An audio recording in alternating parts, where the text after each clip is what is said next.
Hello, beautiful goddess, and welcome to our sacred space. I am Belle from Autumn Crone, and how are you? So, if you want to know more about us, on me, and the sacred work that we do in the world, please visit us at www.autumncrone.com. All right, so let's get into today's topic. So, today's topic is about holding sacred space for others. So, there's so much juicy things to talk about on this, and it's like, oh, where do I start? So, the first thing is I do have a background. So what are some of my backgrounds? So, I have formal training in childcare, nursing, naturopathy, Western herbal medicine, life coaching. I actually have a proper qualification there. I just don't call myself that. And I'm just about finishing counselling.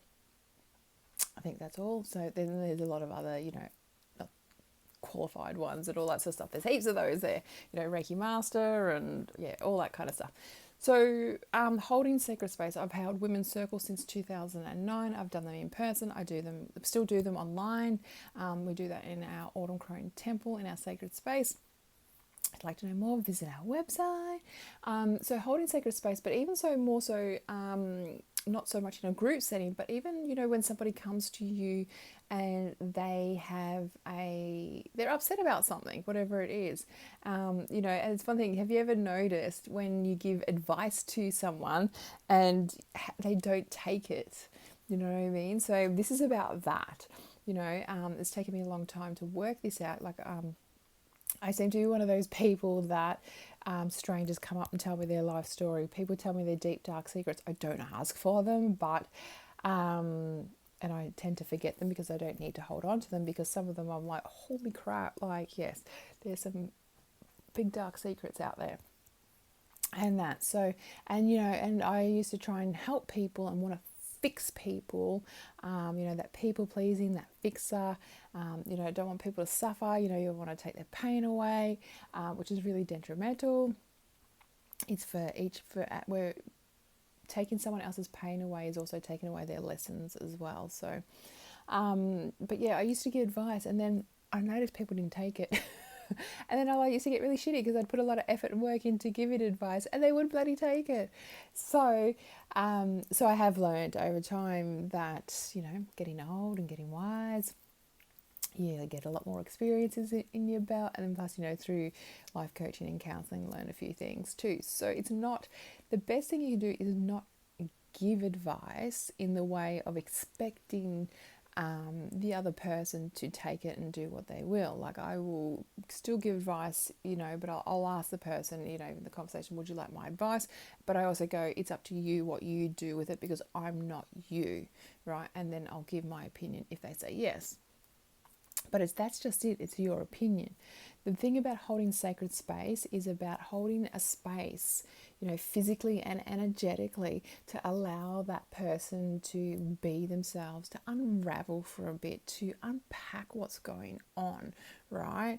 Just to be heard. There's so much power. Actually, I remember when I was in clinic with a naturopath and herbal medicine, and you'd have to write prescriptions for clients, and there'd be herbal medicines, herbal supplements, diet recommendations, and some lifestyle recommendations. But one of the things was just one of the biggest medicines, especially for women and mums, was just having that space where somebody was listening to them. They were being heard, and really, I was fully focused on them. They had my undivided attention, and afterwards they go, I feel so much better for that. And I'd be like, thank you for sharing that with me. Some of the things that would come out would be pretty heavy. I need a bit of a break afterwards too, but at the same time, this person's carrying it around, and just having somebody to listen to them and hear them, like actively listening. And when I say actively listening, I really mean when someone's talking, right? When someone's talking, and we see it a lot in arguments, when someone's talking, are you the type of person that's thinking of an answer, or thinking of something else, or thinking of something else to say to what they're saying? If someone's talking with you and you're thinking about how to reply, or other answers or other things, you're not actively listening. You're not really listening very well at all, right? Sorry, but not sorry, right? when you're actively listening, you're fully listening to what they're saying. You're not trying to come up with answers. You're not trying to work out how to respond or anything like that. You are listening fully to what they are saying. And so, I found actively listening is such a powerful tool, something that we don't do a lot, everyone does. And you can tell how people answer you if they're actively listening or not, and how quick they respond to what you're saying, right? But anyway, so, I really found in clinic and having clients that listening, that actively listening, just giving them space to unravel, to be heard, is so powerful.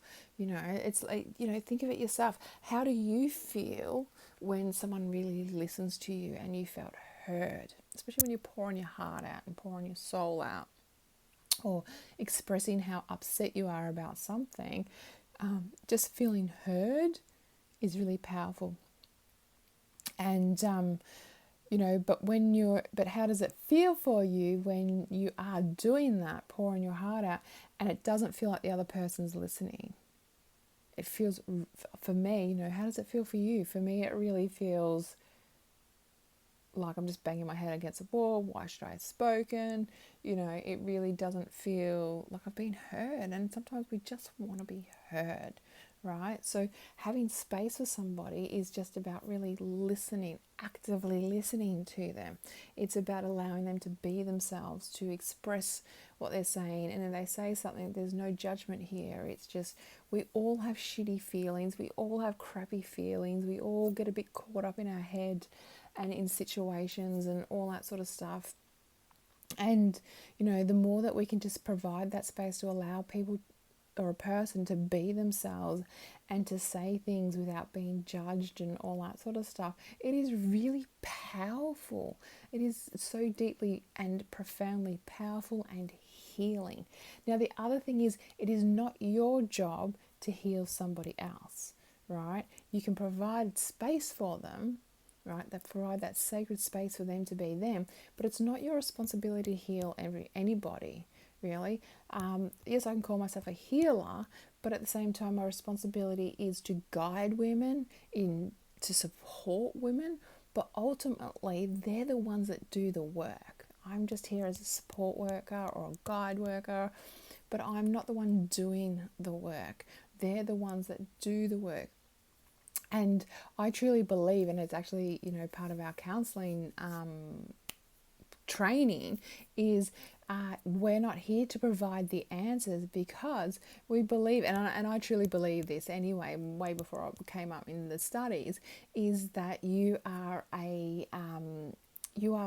very knowledgeable, you are very wise, and you have the answers already within you, right? Just at times we're a bit clouded and stuff's going on, and it's you can get caught up in your head and all that. So that's why having someone to talk to, someone to have that sacred space for you, so you could unpack it all and then go, okay, yeah, it's kind of like unpacking it all, putting it on the table, then looking at it and going, oh, okay, I can see the answers. Yes, you can provide questions, like I'm really good at asking questions and going, so what are you saying there? Or, and repeating things back, paraphrasing and all that kind of stuff. And, sometimes it's interesting how, you have things going on in your head, right? But then when you say them out aloud, you're like, oh, hang on, that sounded totally different in my head. That's no. And you can sometimes come up with answers straight away, right? Only you know you better than anybody else. Don't let anybody tell you that you know you better than you. You are the only one that has walked in your shoes. People can try to put themselves in your shoes, but at the end of the day, they haven't had your experiences. They haven't had your past hurt, pains, traumas, and loves in life that have shaped you to be the person that you are today. So only you know you better than anybody else. So therefore, you know the best answer for you. Yes, get other people's advice, get other people's tips and all that sort of stuff, and just put it on the table and go, how do I feel about that? How would that look for me? How would I work with that? Do you know what I mean? And sit with it. How does it feel in your body? What comes up for you, right? But as a sacred space holder, it's not our responsibility to tell people what to do. At the end of the day, nobody likes to be told what to do. Okay, there are exceptions to the rules. There's always a number one rule with rules. There's always exceptions to the rules. But for people that are in control and in their power, in their sovereignty, right, being told what to do is generally not something we like. But giving someone, hey, this is what I would do, or hey, here's an idea, here's my opinion, take or leave it, and not get offended if they don't listen. They don't have to do what you say, right? Like, if you don't like being told what to do, well, then why are you telling somebody else what to do? You know what I mean? And it's letting go of that expectation of, well, I told them what they do. They just did what I said. It'd be fine.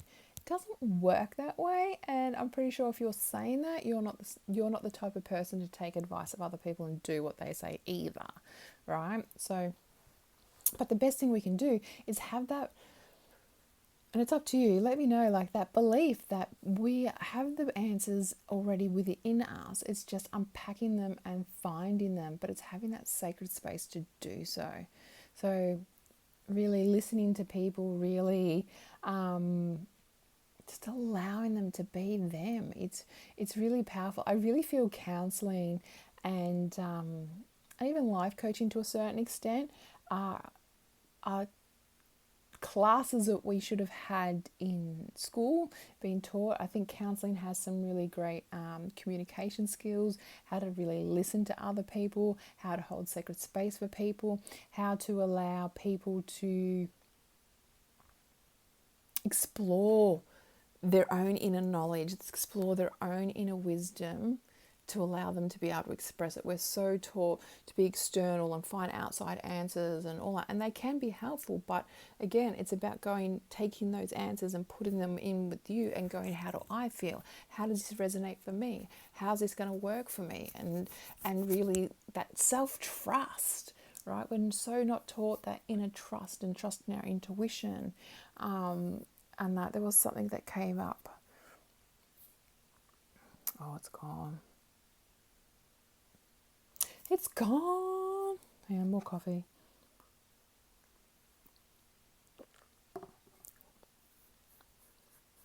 So there is a lot of power in holding sacred space for others and having sacred space held for us. There was something I was really going to say and it's gone and I'm spewing now. But yeah, so holding sacred space, I do feel these things could have been really taught at school, and really how to communicate. I think it really helps with communication skills in the way of just being able to listen to people and allow other people to talk. It is really powerful, rather than providing answers, and it's not your job to fix other people. We're all incredible human beings and we have the power within us. We're just taught like from such a patriarchal society that, especially women, that, we can't take care of ourselves, we're the weaker species and we need a man around and all that sort of stuff. So on that aspect, there is a lot of healing, unconditioning, and re-establishing beliefs that are more aligned to today, that we are very powerful, that listening to our intuition is very powerful, and that we aren't the weaker sex. And it's not that we're a better sex, it's just that we're different sexes, and it's okay, but we're powerful all individually in our own right. But it's also really learning to trust those inner answers and that own inner wisdom and our own inner knowledge. And when we do, big shifts happen and our intuition does open up a lot more, and there is a lot more self-trust and all that sort of stuff. So I can't think of much more else. I'm sure I will afterwards. But, let me know in the comments below about holding sacred space. And just, I think the biggest thing I really want to say, it's not about giving people answers. You can give your opinion and, ask people, the thing is, I'm very opinionated, and I've been very opinionated. And when I was younger, I was very loud with my opinions. As I've gotten older, I've gotten a bit more, I think, respectful with my opinions, because not everyone needs to hear them. They're not always wanted, and that is perfectly okay. So I've learned to ask people, hey, would you like my opinion? But then, it comes with a disclaimer. As I've gotten older, I've worked out and go, but you know what? It's up to you what you do with it, because you do you better than anybody else. This is just my opinion, and I'm an outsider looking in. So it is up to you what you do with it. And I leave it at that. There's no expectations. If they take my opinion or my advice, they do. If they don't, then that's perfectly okay too. They don't have to. Right? And so it's not having that expectation, it's just being in the moment and sharing. And I've learned, there's been plenty of times that I haven't felt as much as I want to share my opinion and say, hey, do this, it'll work well. People need to come up with their own conclusions, right? And this is the thing, have you ever noticed, well, you can try and, hey, here's something, have you ever noticed, right, you can tell like a friend or whoever, a loved one, they want advice, and you can be telling them for years, do this, do this, do this, do this, do this, and they're like, no, no, no, no, no, no, no, no, no. And then all of a sudden they turn around and go, oh, I'm going to do this. Like it's their own idea. You've been telling them for years, right? I've had that happen many years over the time of my life. I'm like, I've been saying that to you for years. Oh, no, you haven't. It's because they weren't ready to hear it. They weren't ready to what it is. It wasn't, they weren't ready within themselves. They had to come up with it themselves and come to that place, to that conclusion that this is the next step for them, right? So it's about them being ready when they're ready to hear it or take it on, or be ready to accept it and go, yes, this is my next step as well. I've had that happen. Have you had that happen to you? And I just sit there and I have a bit of a chuckle. And now that I'm aware and understand that it's about people get better results when they come up with the answers themselves, right? So it's coming up and having trust in themselves and being given the space to be able to trust themselves that they make progress and they move forward. So holding sacred space for someone is about allowing them to be them and just being there for them and really actively listening. I can't stress that can't stress that enough. It's about really actively listening to them so they can express what's going on for them, and just not taking on board either, and just really talking with them and being present. And sometimes it's about, well, what would you like to do?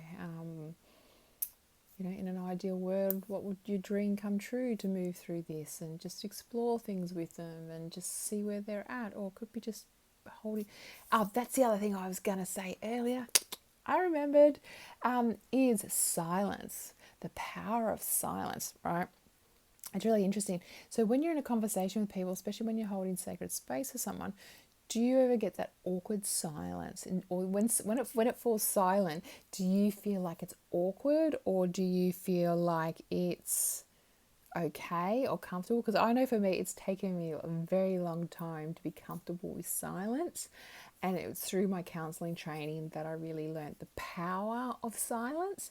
So when you're having a conversation, especially when you're holding sacred space and the energy's a bit heavy and someone's unraveling and unpacking and all that sort of stuff, rather than keep talking, it can be extremely powerful, right, to allow silence. So rather than when it falls silent, rather than going, oh, I need to ask a question, or, oh, this is not good.